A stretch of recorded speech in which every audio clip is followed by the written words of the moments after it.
拉斯维加斯是一个不按常规出牌的存在。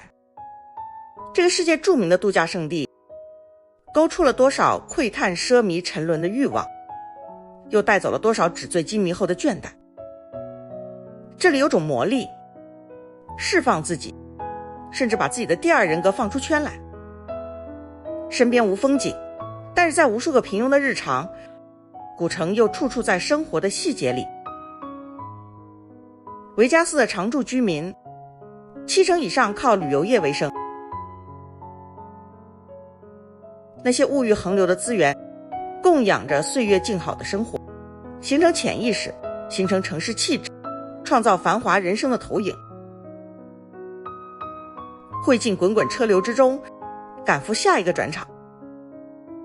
无论是松一松紧扣的领结，还是再点一次烈焰红唇，张弛之间，即将的登场多如幻似真。古城是热烈的，无尽无止的，仿佛要喝尽最后一滴酒，点亮最后一片天幕，邂逅最后一颗芳心，至死方休。古城是没有目标的，一切都可以是幻想，你是谁，它就会是什么，一切都这么随意，就那么注定。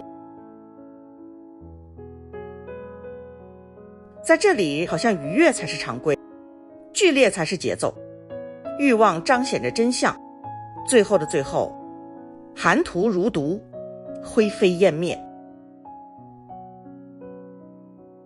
赌城是无法克制的，随波逐流的，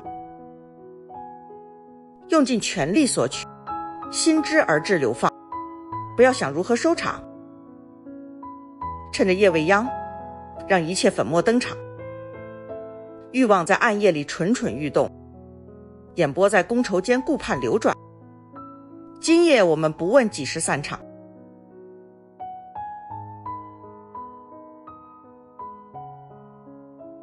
到拉斯维加斯来吧，带上你的疲惫与温暖，或许你会获得意想不到的惊喜。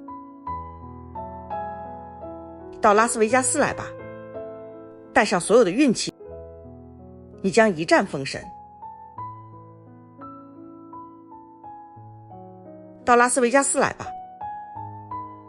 带着你的肉体和灵魂，或许所有的得偿所愿都将归于你。